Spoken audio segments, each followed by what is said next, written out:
សួស្តីអ្នកទាំងគ្នាថ្ងៃនេះយើងនឹងមកស្គាល់អំពី Gemini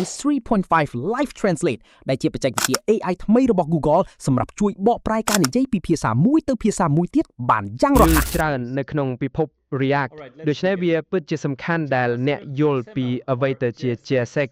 ហើយអ្វីបានជាវាត្រូវបានប្រើ desktop របស់អ្នកទាំងអស់គ្នាចូលមកកាន់ browser មកហើយអ្នកទាំងអស់គ្នាគាត់ search ពាក្យថា Google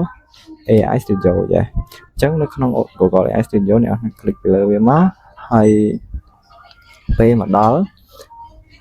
អ្នកទាំងអស់គ្នាចូលមកកាន់កន្លែង notification នេះសញ្ញាព្រួយ notification នេះហើយអ្នកទាំងអស់គ្នារកពាក្យថា Gemini 3.5 Live Translate ចឹងអ្នកខ្ញុំចុចលើវាមកអូខេអញ្ចឹងពេលអ្នកទាំងអស់គ្នាចូលមកវាមានទម្រង់បែបហ្នឹងអញ្ចឹងអ្នកទាំងអស់គ្នាត្រូវ change ភាសាអញ្ចឹងភាសាយើងចង់ translate ពី English មកខ្មែរអញ្ចឹងខ្ញុំឲ្យវាមកជាខ្មែរវិញមកហើយបន្ទាប់មកទៀតខ្ញុំនឹងធ្វើការ share នៅ audio from tab នេះអូខេអញ្ចឹងដល់ពេលខ្ញុំចុចមកវានឹង connect to server បន្ទាប់មកវានឹងចេញ streaming live បែបនេះអញ្ចឹងវាមាន option 3ទី1គឺ braille type ហើយទី2គឺ window ហើយទី3គឺ entire screen អញ្ចឹងនៅក្នុង braille type នេះមានន័យថាក្នុង type ដែលយើងបើកទាំងហ្នឹងយើងអាចធ្វើការconvert ពីពី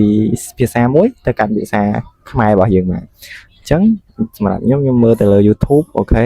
អញ្ចឹងអ្នកនរគ្នាខលចុច type ទៅលើ YouTube មកអញ្ចឹងមានន័យថា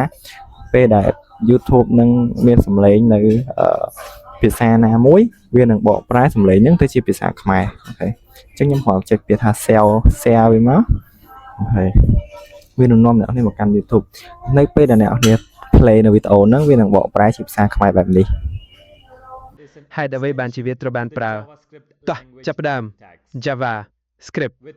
XML ឬ JSX គឺជាការពង្រីកទៅលើភាសា JavaScript syntax ជាមួយបណ្ណាល័យ React វាគឺជាការពង្រីកដើម្បីសរសេរកូដអរគុណសម្រាប់ការទស្សនាកុំភ្លេច like comment និង follow ដើម្បីទទួលបានចំណេះដឹងថ្មីៗបន្ថែមទៀត